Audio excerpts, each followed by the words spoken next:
Hello guys, स्वागत है आपका हासिल करो ज्ञान में आज के इस वीडियो में, जो कि है class 8 chapter number 14 of Hindi, जिसका नाम है अकबरी लोटा। तो दोस्तों, क्लास 8 का हिंदी का इससे पहले मैंने कामचोर चैप्टर पढ़ा दिया है। वो इस बुक का सबसे फनी चैप्टर था। तो अगर आपको फनी के मामले में चैप्टर्स देखने हैं तो फिर उसे पहले देखिए। और दोस्तों, ये भी कोई कम इंटरेस्टिंग चैप्टर नहीं है, तो चलो इस चैप्टर को पढ़ना स्टार्ट करते हैं। तो दोस्तों, आपको पहले ही दिखा देता हूँ, ये चैप्टर बहुत ज़्यादा लंबा है, तो इसे हम थोड़ा जल्दी करेंगे। मतलब इतना भी जल्दी नहीं, देखो बता देता हूँ पूरा।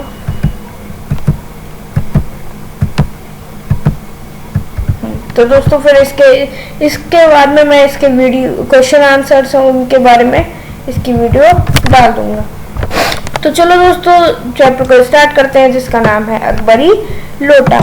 तो जैसे कि चैप्टर के नाम से ही पता चल रहा है, ये चैप्टर है एक लोटे के बारे में, जो कि इसमें बताया गया है कि वो किसका लोटा था, अकबर का लोटा था। तो चलो इस चैप्टर को स्टार्ट करते हैं। और हाँ दोस्तों, इस चैप्टर को स्टार्ट करने से पहले ये देख लेते हैं कि इस चैप्टर के मुख्य पात्र है लाला झाऊलाल। तो अब चैप्टर को स्टार्ट करते हैं।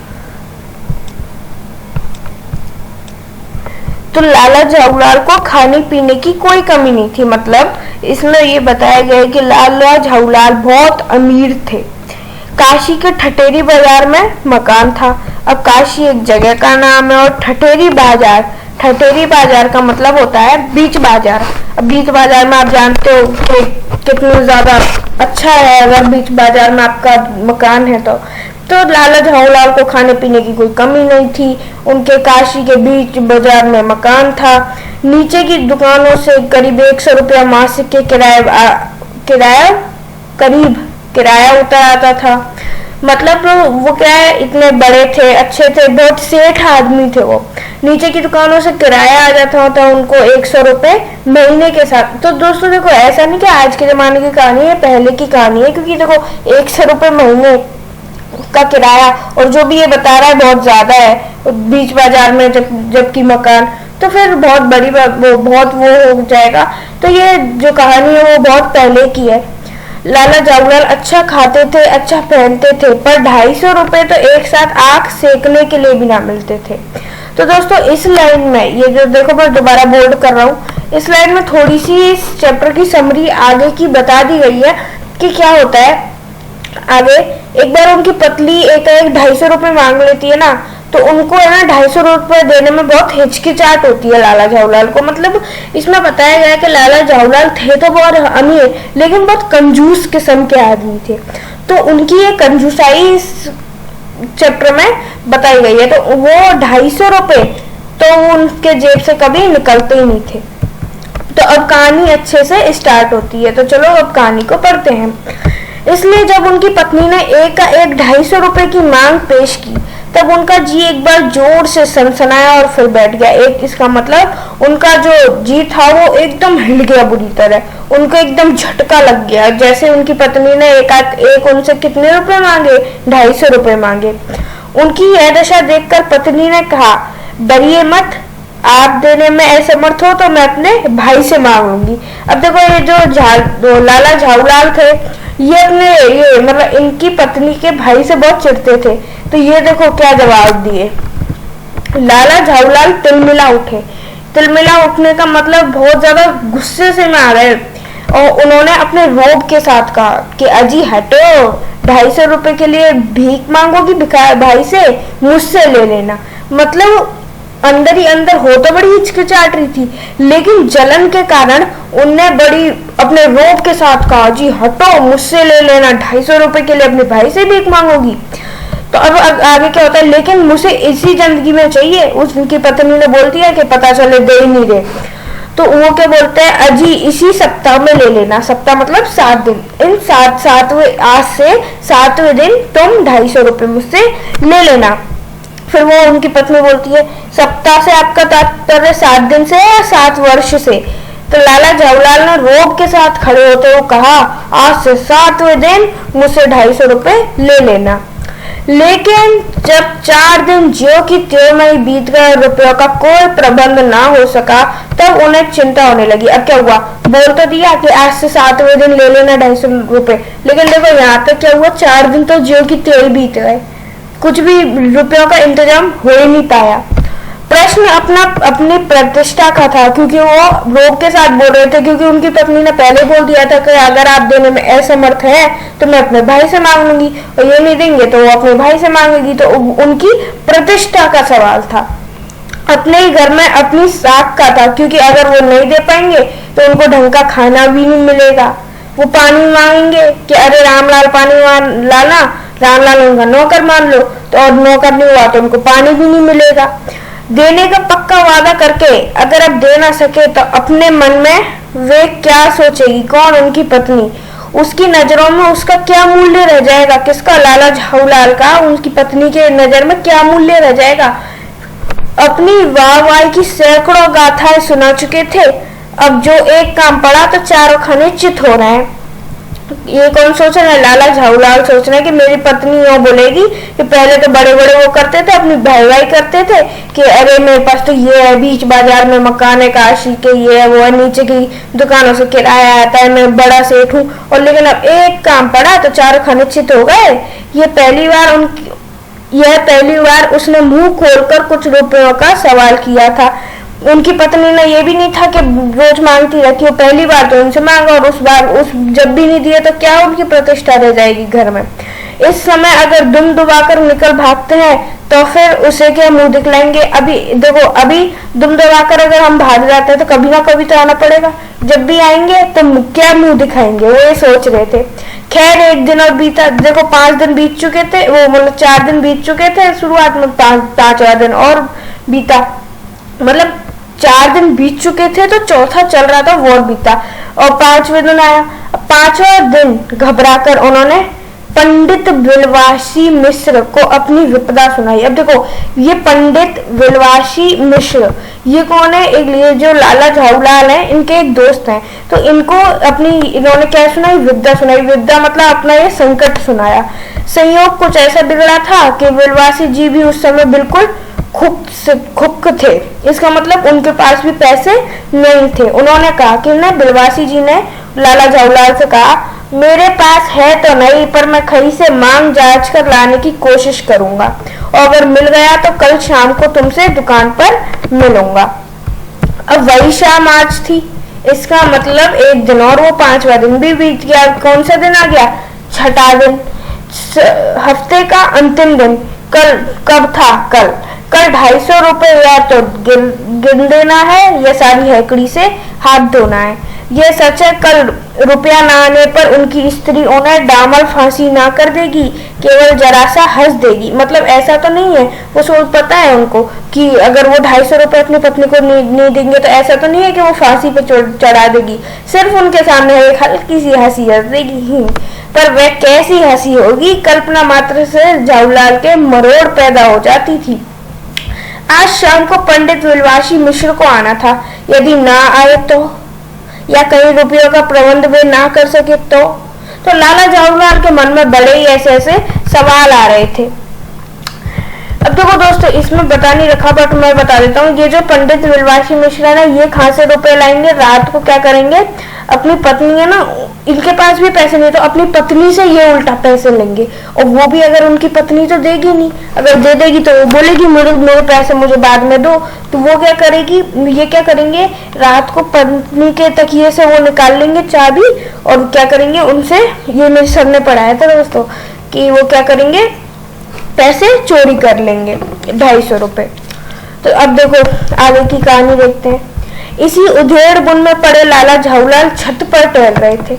कहाँ पर, उधेड़ बुन मतलब इसी संकट में फंसे हुए लाला झाऊलाल अपनी टेरेस पर, छत पर टहल रहे थे, घूम रहे थे। कुछ प्यास मालूम हुई, उन्होंने नौकर को आवाज दी, नौकर नहीं था, खुद उनकी पत्नी पानी लेकर आई। ओ लो, वह पत्नी तो जरूर लाई, वह पानी तो जरूर लाई, पर गिलास लाना भूल गई थी। केवल लोटे में पानी लिए वह प्रकट हुई, मतलब वो पानी ले आई लोटे में, लेकिन उधर गिलास लाना भूल गई। तो वो सिर्फ लोटे में पानी लिए प्रकट हुई। फिर लोटा भी संयोग से वह जो अपने बेढंगी सूरत के कारण लाला झाऊलाल को सदा से नापसंद था। अब फिर वो लोटे में पानी तो ले आई, लेकिन उस लोटे में लाई जो लाला झाऊलाल को बहुत ज्यादा सदियों से, मतलब उस पर कुछ ऐसी गड़ी हुई थी, उसकी वो डिजाइन होती ना, वो वाली डिजाइन लाला झाऊलाल को बहुत ज्यादा नापसंद थी, वो वाला मटका। क्यों? उसकी डिजाइन के कारण, उसकी बेढंगी सूरत के कारण। तो उसी पर मटके में पानी लाई, बट क्या बटने से कुछ कह भी नहीं सकते। था तो नया, वो लोटा था तो नया, बट साल 2 साल का ही बना, पर उस पर कुछ ऐसी गड़न थी कि लोटे कि उसका बाप डमरू माँ चिलम रही हो। लोटे पर ऐसी गड़न थी कि जैसे उस लोटे का बाप तो डमरू हो और उसकी माँ चिलम रही हो। लाला ने लोटा ले लिया, बिल्कुल कुछ नहीं बोले कुछ नहीं। अपनी पत्नी का अदब मानते थे, और सही बात है, मानना ही चाहिए, इसी को सभ्यता कहते हैं। जो पति अपनी पत्नी का न हुआ वह पति कैसा। फिर उन्होंने यह भी सोचा कि लोटे में पानी दे तब भी गनीमत है, अगर चू कर देता हूँ तो बाल्टी में भोजन मिलेगा। ओह माय गॉड, कितना डरे हुए थे। तब क्या करना बाकी रह गया था, जाएगा जब अगर कुछ भी बोल दूंगा तो बाल्टी में भोजन मिलेगा, इसलिए अपनी सारी बातों को पेट में दबा कर ही वो पानी पीने लगे। लाला अपना गुस्सा पीकर, मतलब इतना जो उनको गुस्सा आ रहा था ना लोटे पे पानी लाई, उसको पीकर उनको बिना कुछ बोले पानी पीने लगे। उस समय वे छत के मुडेर पे पास ही खड़े थे। मुडेर के पास मतलब छत के बॉर्डर के पास, कोने के पास। जिन बुजुर्गों ने पानी पीने के संबंध में नियम बनाए थे कि खड़े खड़े पानी ना पियो, कुछ नियम है ना बुजुर्गों ने बनाए हुए हैं कि जैसे कि खड़े खड़े पानी मत पियो, सोते समय पानी ना पियो, दौड़ने के बाद पानी ना पियो। उन्होंने पता नहीं कभी ये नियम क्यों नहीं बनाया कि छत की मुडेर के पास खड़ा होकर पानी ना पियो, पता नहीं क्यों नहीं बनाया। देखो ये लाला झाऊलाल, ये थोड़ा लाइन पहले आ गई, देखो इसका मतलब क्या है बताऊंगा। जान पड़ता है कि इस महत्वपूर्ण विषय पर उन लोगों ने कुछ नहीं कहा। लाला झाऊलाल मुश्किल से 1-2 घूंट ही पी पाए होंगे कि ना जाने कैसे उनका हाथ लोटा और लोटा छूट गया। ओह माय गॉड, अब लोटा तो छूट गया 1-2 घूंट पानी पी के, लेकिन वो खड़े कहाँ थे? छत की मुंडेर पर। और मुंडेर के नीचे क्या होता है? पूरा मोहल्ला। तो बस लोटा गया, हाथ से छूट गया। लोटे ने दाएं देखा ना बाएं, वह नीचे गली की ओर चल पड़ा। अपने वेग में उल्का को लजाता हुआ वह आंखों से ओझल हो गया। किसी जमाने में न्यूटन नाम के किसी खुराफाती ने पृथ्वी की आकर्षण शक्ति नाम की एक चीज इजाद करी थी। इसका मतलब किसी जमाने में एक न्यूटन नाम के साइंटिस्ट थे ना, उन्होंने पृथ्वी की ग्रेविटी को खोजा था। तो अब कहना ना होगा कि ये सारी शक्ति इस समय किसके पक्ष में थी? लोटे के पक्ष में। इसका मतलब सारी ग्रेविटी किसके पक्ष में लग रही थी? लोटे के पक्ष में। लोटा अपनी इतनी स्पीड से गली में जा रहा था नीचे छत से। लाला को काटो तो बदन में खून नहीं। ऐसी चलती हुई गली में ऊंचे तिमंजले से भरे हुए लोटे का गिरना हंसी खेल नहीं है। हाँ, इतनी ऊंची मतलब तिमंजले, इसका मतलब तिमंजले मतलब तीसरी मंजिल पर से भरे हुए लोटे का गिरना हंसी खेल नहीं है। ये लोटा ना जाने किस अनाधिकारी के झोपड़े पर काशीवास का संदेश लेकर पहुंचेगा। इसका मतलब किसकी खोपड़ी बजा के आएगा ये लोटा। लाला झाऊलाल यही सोच रहे थे, और कुछ हुआ भी ऐसा ही। गली में जोर का हल्ला उठा। लाला झाऊलाल जब तक दौड़कर नीचे उतरे तब तक एक भारी भीड़ उनके आंगन में घुस आई। लाला झाऊलाल ने देखा कि इस भीड़ में प्रधान पात्र एक अंग्रेज है। इसका मतलब जिनके लगी वो लोटे से वो एक अंग्रेज है, मतलब इंग्लिश है, और जो नक्शिक से भीगा हुआ और जो अपने एक पैर को हाथ में सहलाता हुआ दूसरे पैर पर नाच रहा है।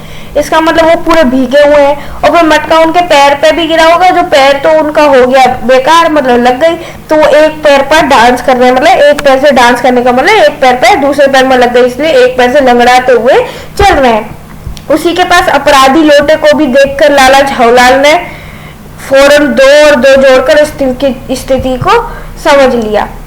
अब ये सब लाला झाऊलाल अपनी छत से देख रहे हैं ना, तो इसका मतलब देखो, अब वो गीला था, वो डांस कर रहा था एक पैर से, उसी के पास लोटा पड़ा हुआ था, अपराधी लोटा, मतलब वो जिस लोटे से उनके लगी वो लोटा पड़ा हुआ था। तो लाला जवाहरलाल ने 2 और 2 जोड़ा और स्थिति समझ ली कि पक्का इस लोटे से इसके लगी है। गिरने के पूर्व लोटा एक दुकान के साइबान से टकराया। वहां टकराकर उस दुकान पर खड़े उस अंग्रेज को उसने सांगो पान स्नान कराया। उसी की बात हो रही है और फिर उसी के बूट पर आ गिरा। देखो बता दिया ना, वो एक दुकान से टकराया लोटा और उसके बाद वो अंग्रेज को उसने स्नान कराया और फिर उस अंग्रेज के बूट पर आगे गिरा। बूट मतलब जूता। उस अंग्रेज को जब मालूम हुआ कि लाला झाऊलाल उस लोटे के मालिक हैं, तो उसने केवल एक काम किया, अपने मुंह को खोलकर खुला छोड़ दिया। लाला झाऊलाल को आज ही मालूम हुआ कि अंग्रेजी भाषाओं में गालियों का ऐसा प्रकांड कोश है। इसका मतलब उसने कुछ भी नहीं किया, अंग्रेज ने सिर्फ अपने मुंह को खुला छोड़ दिया। इसी समय पंडित बिलवासी मिश्र भीड़ को चीरते हुए आंगन में आते दिखाई पड़े। अब पंडित बिलवासी मिश्र कौन थे? लाला झाऊलाल के दोस्त। उन्होंने आते से ही पहला काम यह किया कि उस अंग्रेज को छोड़कर जितने भी आदमी आंगन में घुस आए थे सबको बाहर निकाल दिया। फिर आंगन में कुर्सी रखकर उन्होंने साहब से कहा, आपके पैर में शायद कुछ चोट आ गई है, अब आप आराम से कुर्सी पर बैठ जाइए। ये सब किसने कहा? पंडित बिलवासी मिश्र, उनके दोस्त ने। लेकिन दोस्तों देखो, अब आएगा कहानी में ट्विस्ट। क्या होगा? ये पंडित बिलवासी मिश्र है ना, कुछ देर के लिए ऐसा लगेगा कि ये ना लाला झाऊलाल का दुश्मन बन गया है। मतलब कराएगा तो दोस्ती, उल्टा है ना इससे फायदा करा लेगा। इंडियंस में यही तो बात है कि इंडियंस इतने चालाक है कि जो इंग्लिश है ना, कोई नहीं टिक पाते इंडियंस के सामने। अपनी बुद्धि को इस्तेमाल करते हुए लाला झाऊलाल को ऐसा लगेगा कि जो पंडित बिलवासी मिश्र है वो उनके दुश्मन बन चुके हैं, लेकिन नहीं, वो दोस्ती निभाते हुए ऐसा कुछ करेंगे कि उनको पैसे भी मिल जाएंगे और वो अंग्रेज है ना, वो बेवकूफ बन के और उल्टा उन्हें पैसे दे जाएगा। अब देखिए कैसे। साहब बिलवासी जी को धन्यवाद देते हुए बैठ गए। अब देखो, उन्होंने बिठाया ना पंडित बिलवासी जी ने उनको, अंग्रेज को, कुर्सी पर आंगन में। तो उनने, साहब कौन, वो जो अंग्रेज था, उनने बिलवासी जी को क्या किया? धन्यवाद दिया और बैठ गए। लाला झाऊलाल की ओर इशारा करके बोले, आप इस शख्स को जानते हैं? तो वो अंग्रेज बोला, बिल्कुल नहीं, और मैं एक ऐसे आदमी को जानना भी नहीं चाहता जो मेरी राह चलते पर लोटे से वार करे। वो अंग्रेज बोलता है। तो वो और भी बोलता है कि मेरे समझ में he is a dangerous lunatic. इसका हिंदी में मतलब है ये खतरनाक पागल है। तो वो बोलते हैं, फिर नहीं, फिर ये तो अंग्रेज बोल देता है ये वाली लाइन। लेकिन फिर हद तो जब हो जाती है जब लाला झाऊलाल के मित्र पंडित बिलवासी बोलते हैं, नहीं नहीं, ये वो नहीं है, ये मेरी समझ में तो he is a dangerous criminal, ये तो एक खतरनाक मुजरिम है।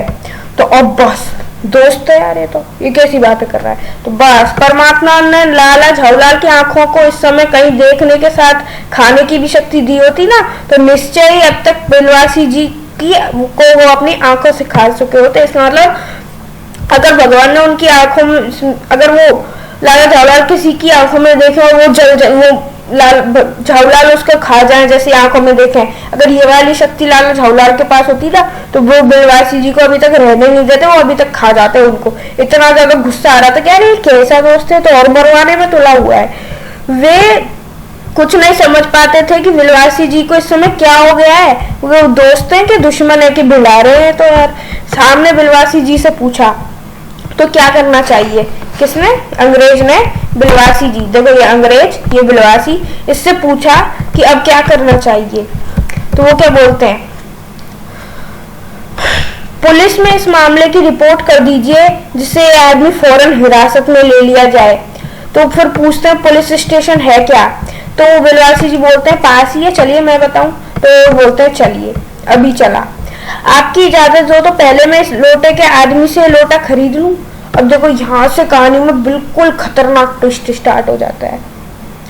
तो अब देखो वो पुलिस स्टेशन के लिए चल देते हैं, लेकिन बिलवासी जी है ना, वो उस अंग्रेज से पूछते हैं कि आपकी इजाजत हो तो पहले मैं इस लोटे को इस आदमी से खरीद लेता हूँ।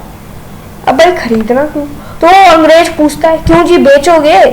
मैं 50 रुपए तक इसका दाम दे सकता हूँ। तो वो बोला बिलवासी जी कि मैं तो इस लोटे के 50 रुपए दे सकता हूँ। तो वो बोले, साहब, लाला झाऊलाल तो चुप रहे, पर साहब ने पूछा, इस रद्दी लोटे के आप 50 रुपए दे रहे हैं? मतलब एकदम चौकसी हुई ना, 50 रुपए। अब देखो उस जमाने में 1 महीने का तो 100 रुपए का किराया आ रहा है, और एक रद्दी लोटे के 50 रुपए, तो आप सोचो कितना ज्यादा हो गया। उस जमाने में लोटा तो फिर 2-5 रुपए का मिलना चाहिए, और यहाँ तो 50 की बात हो गई। तो वो कहते हैं आप इस लोटे को रद्दी बताते हैं। वो बिलवासी जी अंग्रेज से कहते हैं कि आप इस लोटे को रद्दी बताते हैं, आश्चर्य है, मैं तो आपको एक विज्ञ और सुरक्षित आदमी समझता था, सुशिक्षित, इसका मतलब मैं तो आपको एक पढ़ा लिखा आदमी समझता था। आखिर बात क्या है, कुछ बताइए भी। वो अंग्रेज बोलता है कि आप मुझसे ऐसे क्यों बात कर रहे हैं, आखिर बात क्या है इस लोटे के बारे में, मुझे भी बताइए। तो वो बोलते हैं जनाब ये एक ऐतिहासिक लोटा है, जान पड़ता है। जान क्या पड़ता है, मुझे पूरा विश्वास है, ये एक प्रसिद्ध अकबरी लोटा है जिसकी तलाश में संसार भर के म्यूजियम परेशान है। तो वो बोलते हैं ये बिलवासी जी कि अरे जनाब आप क्या जानो, ये तो एक ऐसा लोटा है, अकबरी लोटा, इसका मतलब ये तो एक अकबर का लोटा है, प्रसिद्ध अकबर थे ना मुगल शासक, उनका लोटा है जिसकी तलाश में संसार भर के म्यूजियम वाले परेशान है इसको ढूंढने में। वो है तो नहीं अकबरी लोटा कोई, लेकिन है ना इंडियंस की, मैंने बताया ना दूसरों को पागल बनाने के लिए बहुत तेज होते हैं इंडियंस, तो वही ये पागल बना रहे हैं इसको।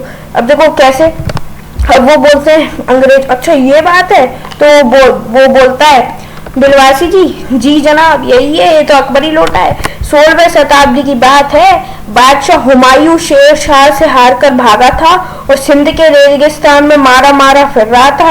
एक अवसर पर प्यास से उसकी जान निकली जा रही थी, किसकी, हुमायूं की। उस समय एक ब्राह्मण ने इसी लोटे से पानी पिलाकर उसकी जान बचाई थी। हुमायूं के बाद अकबर, हुमायूं का बेटा है ना अकबर, हुमायूं के बाद अकबर ने उस ब्राह्मण का पता लगाकर उससे इस लोटे को ले लिया और उसके बदले में इसी प्रकार के 10 सोने के लोटे प्रदान किए। यह लोटा सम्राट अकबर को बहुत प्यारा था, इसी से इसका नाम अकबरी लोटा पड़ा है। यह बराबर इसी से वजू करता था। सन 57 मतलब 19 के बढ़ो, मतलब 57 तक 19 का बात नहीं है, 18-17 की बात है। सन 57 तक इसके शाही घराने में रहने का पता तो था, मतलब ये बिल्कुल अकबर के पास था, बट इसके बाद ये लापता हो गया। कलकत्ता के म्यूजियम में इसका प्लास्टर का मॉडल रखा हुआ है। पता नहीं है लोटा इस आदमी के पास कैसे आया, किसके पास, झाऊलाल के पास कैसे आ गया। म्यूजियम वालों को पता चलेगा तो फैंसी दामों में देकर खरीद ले जाएंगे इस लोटे को। क्या पागल बना रहे हैं। अभी देखो ये कहानी सुना दी झूठ मूठ की बनी हुई। इस विवरण को सुनते सुनते साहब की आंखों पर लोभ और आश्चर्य का ऐसा प्रभाव पड़ा कि वह कौड़ी के आकार से बढ़कर पकौड़ी के आकार के हो गए। मतलब पहले तो इतना वो हुए थे, उनके पैर पे लोटा गिर गया तो डरे कि पुलिस स्टेशन चलो। अब जैसे ही सुना घरों आ रहे तो कितना प्रसिद्ध लोटा है, तो वो बिल्कुल ऐसे कि मैं ही क्यों ना इसे खरीद लूं। तो फिर वो क्या बोलते हैं, उनने बिलवासी जी से पूछा तो आप इस लोटे का क्या करिएगा। वो पूछे साहब कि आप इस लोटे का क्या करोगे, तो वो बोले कि मुझे पुरानी और ऐतिहासिक चीजों का संग्रह का शौक है। तो साहब बोलते हैं अरे मुझे भी पुरानी और ऐतिहासिक चीजों के संग्रह करने का शौक है। जिस समय लोटा मेरे ऊपर गिरा था उस समय मैं यही कर रहा था। उस दुकान से पीतल की कुछ पुरानी मूर्तियां खरीद रहा था। जो कुछ हो लोटा तो मैं ही खरीदूंगा। कौन बोले, बिलवासी जी। तो वो बोलता है अंग्रेज वाह आप कैसे खरीदेंगे, मैं खरीदूंगा, ये मेज पे मेरा हक है। तो वो बोलता है हक है। तो वो बोलते हैं साहब, वो अंग्रेज जरूर हक है, ये बताइए कि लोटे के पानी से आपने स्नान किया है मैंने। तो बिलवासी जी बोलते हैं आपने। तो फिर अंग्रेज बोलता है वह आपके पैरों पर गिरा है मेरे। तो बिलवासी जी बोलते हैं आपके। तो बोलता है अंग्रेज का अंगूठा उसने आपका मुहूर्ता किया है मेरा। तो मतलब अंगूठे में किसके लगी। तो वो बोले बिलवासी जी आपका। तो इसलिए फिर वो अंग्रेज बोलता है इसलिए उसे खरीदने का हक भी मेरा है। ये सब बकवास है, दाम लगाइए, जो अधिक देगा वह ले जाएगा। क्या पागल बनाया, एक सिंपल लोटा था और अंग्रेज को लगा यार ये तो कितना ज्यादा कीमती लोटा है, इसको मैं खरीद लेता हूँ और म्यूजियम में जाके बेचूंगा। तो वो बोलता है चलो इसकी नीलामी करो, जो अधिक देगा वो ले जाएगा। तो बिलवासी जी बोलते हैं चलो यही ठीक, आप इसका 50 रुपया लगा रहे हैं ना, मैं 100 देता हूँ। कौन, अंग्रेज। भैया बिलवासी 50 लगा रहा था, वो तो 100 दे देता है। Oh my God. तो बिलवासी जी बोलते हैं मैं 150 देता हूँ। तो वो कौन बोलता है, वो अंग्रेज, मैं 200 देता हूँ। ऐसी चलती आती है और वो अंग्रेज बोल देता है अजी मैं 250 देता हूँ। ओ माय गॉड, यह कहकर बिलवासी जी ने 250 के नोट लाला झाऊलाल के आगे फेंक दिए। किसने? अरे देखो थोड़ी मिस्टेक हो गई, ये जो 250 है ना, अजी मैं 250 रुपए देता हूँ, ये कौन बोला? देखो सीरीज से चल रहा था ना, ये कौन बोला? बिलवासी जी बोले। अरे मैं तो 250 देता हूँ, और ये कहकर बिलवासी जी ने 250 रुपए का नोट निकाला और लाला झाऊलाल के आगे फेंक दिए। साहब को तभी ताव आ गया, समझ लो साहब को गुस्सा आ गया, यार इसने 250 में कैसे खरीद लिया, मैं तो और ज्यादा लगा सकता हूँ। तो साहब ने कहा अंग्रेज ने, आप 250 देते हैं, लो मैं 500 देता हूँ, अब चलिए। ओ माय गॉड, 500 एक सिंपल लोटे के। तो बिलवासी जी आपको अफसोस के साथ अपने पैसे रुपये उठाने लगे, मानो अपनी आशाओं की लाश उठा रहे हो। मतलब अब वो बिलवासी जी बड़े ओवर एक्टिंग करते हुए अपने 250 रुपए फेंके थे ना, वो उठाने लगे। और फिर साहब की ओर देखकर उन्होंने कहा, लोटा आपका हुआ, ले जाइए, मेरे पास 250 से अधिक नहीं है। तो अब क्या हुआ, यह सुनना था, साहब के चेहरे पर प्रसन्नता की कूची गिर गई। यही सुनी कि यार लोटा आपका हुआ, आप ले जाइए। तो क्या हुआ, अंग्रेज के चेहरे पर प्रसन्नता छा गई। ओ अब तो लोटा मेरा हो गया। उसने झपक कर लोटा लिया और बोला, अब मैं हंसता हुआ अपने देश लौटूंगा। अंग्रेज कहाँ जाएंगे? इंग्लैंड में। मेजर डगलस की डींग सुनते सुनते मेरे कान पक गए। वो ये बोला। तो बिलवासी जी पूछते हैं, ये मेजर डगलस कौन है? तो इंग्लैंड वाला वो है ना अंग्रेज, वो बोलता है, मेजर डगलस मेरे पड़ोसी हैं, पुरानी चीजों के संग्रह में मेरी उनकी होड़ रहती है। गत वर्ष वे हिंदुस्तान आए थे और यहाँ से जहांगीरी अंडा ले गए। तो वो पूछता है बिलवासी, जहांगीरी अंडा? तो वो बोलता है, हाँ जहांगीरी अंडा। मेजर डगलस ने समझ रखा था कि हिंदुस्तान से वे ही अच्छी चीजें ले जा सकते हैं। तो वो पूछता है बिलवासी जी, पर जहांगीरी अंडा है क्या? तो बोलते हैं कि आप जानते होंगे कि एक कबूतर ने नूरजहां से जहांगीर का प्रेम कराया था। जहांगीर के पूछने पर मेरा एक कबूतर तुमने कैसे उड़ जाने दिया? नूरजहां ने उसके दूसरे कबूतर को उड़ा के बताया था कि ऐसे। उसके इस बोलेपन पर जहांगीर दिलेजान से निछावर हो गया। उसी क्षण से उसने अपने को नूरजहां के हाथ कर दिया। कबूतर का यह एहसान मैं नहीं भूला। उसके एक अंडे को बड़े जत्न से रख छोड़ा। एक बिल्लोर की हांडी में वह उसके सामने टंगा रहता था। बाद में वही जहांगीरी अंडे के नाम से प्रसिद्ध हुआ। उसी को मेजर डगलस के ने पार्सल दिल्ली में एक मुसलमान सज्जन से 300 रुपए में खरीदा। यह बात, अब देखो ये पूरी कहानी है ना, ये भी झूठ मूठ की कहानी है।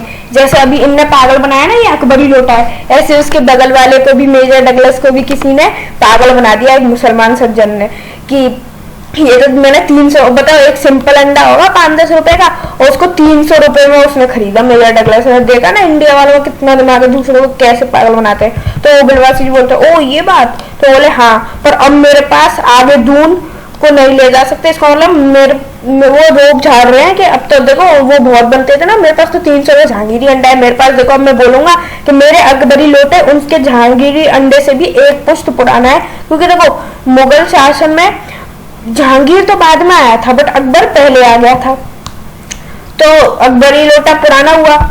इस दृष्टि से तो ये लोटा उस अंडे का बाप हुआ। साहब ने लाला झाऊलाल को 500 रुपए देकर अपनी राह ली। इसका मतलब वो साहब थे ना जो अंग्रेज, उनने 500 रुपए निकाले, लाला झाऊलाल को दिए और निकल लिए। लाला झाऊलाल का चेहरा इस समय देखते ना मरना, मतलब बड़ी खुशी हो रही थी। जान पड़ता था कि मुंह पर 6 दिन की बड़ी हुई दाढ़ी को एक बाल मारे प्रसन्नता से लहरा रहा था।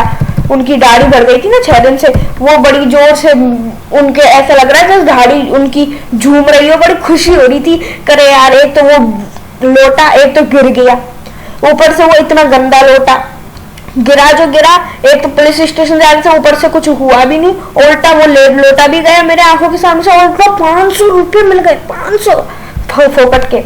उन्होंने पूछा, बिलवासी जी मेरे लिए 250 रुपए घर से लेकर आए हैं, पर आपके पास तो थे ही नहीं। इस भेद को मेरे सिवाय मेरा ईश्वर ही जानता है, आप उसी से पूछ लीजिए, मैं नहीं बताऊंगा। पर आप चले कहाँ? अभी मुझे आपसे 1-2 घंटे का काम, 2 घंटे तक काम है।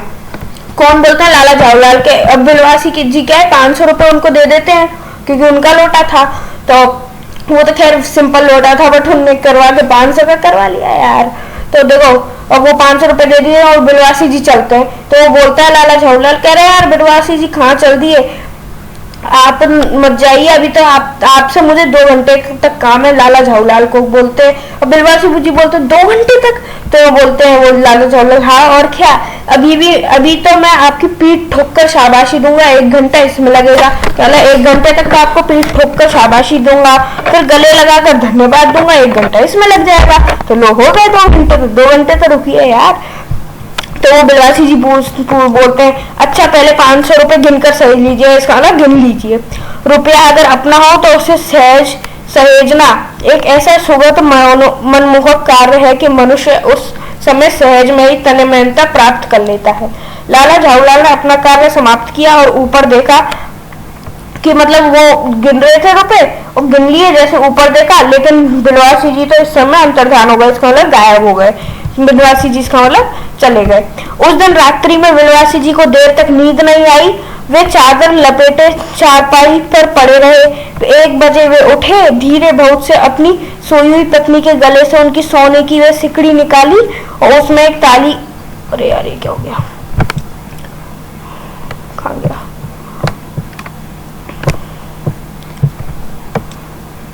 उसमें ताली से संदूक खोला। देखो मैंने बताया था ना कि वो क्या हुआ था, वो भी उनके पास भी पैसे नहीं थे, वो अपनी पत्नी से चुरा के ले आए थे पैसे उनके संदूक से। तो अब वो उनके पास वो 250 रुपए लाए थे ना, तो अब 250 रुपए की तो जरूरत पड़ी नहीं, 500 उसके हाथ से दे दिए, अंग्रेज के हाथ से। तो वो क्या है, उनके भी रोंगटे खड़े हो रहे थे, क्योंकि यार पत्नी को भी पता चल गया कि उनने चोरी करी है। तो वो क्या किए, तो उनके पत्नी के गले से वो चाबी निकाली, तो और फिर उनका संदूक खोला पत्नी का, और उसमें 250 का नोट जैसे निकाला था ना, जो की तरह रखकर उसे बंद कर दिया। तो फिर दबे पांव लौटकर ताली को उसने पूर्ववत अपनी पत्नी के गले में, ताली मतलब चाबी, फिर वो उनके पत्नी के पैसे उसके संदूक में रख दिए रात के 1 बजे, और फिर दबे पांव तोड़कर वो जो चाबी थी उसको पत्नी के गले में डाल दिया। इसके बाद उसने हंस कर अंगड़ाई ली, आए है अब तो काम भी हो गया। दूसरे दिन सुबह 8 बजे तक चैन की नींद सोए। दोस्तों ये कहानी बहुत अच्छी है, अब अच्छी तो लगी होगी, देखो मेरे को ही पढ़ाने में इतना मजा आया, भली वीडियो थोड़ी लंबी हो गई दोस्तों, मैं मानता हूँ इस बात को, बट कोई बात नहीं। और दोस्तों चलो ऐसी इंटरेस्टिंग कहानियां मैं आपको लिए लेकर आता रहूंगा। और दोस्तों ऐसी इंटरेस्टिंग कहानी को पढ़ने के लिए चैनल को सब्सक्राइब कर लें, क्योंकि बार बार तो यार यूट्यूब पे कौन ही सर्च मारेगा भाषा करो ज्ञान। तो हाँ दोस्तों सब्सक्राइब करो, नोटिफिकेशन बेल को प्रेस करो, जिससे नई कहानी जैसे ही आए अब जल्दी देखो। तो दोस्तों मिलता हूँ आपको अगले वीडियो में, तब तक के लिए जय हिंद जय भारत। और इस वीडियो को लाइक कर दें, शेयर करें अपने दोस्तों के साथ। दोस्तों मैं बोलता ही हूँ शेयर करना, आप करते नहीं हो, तो दोस्तों इस बार कर देना यार, आपके भाई का चैनल है।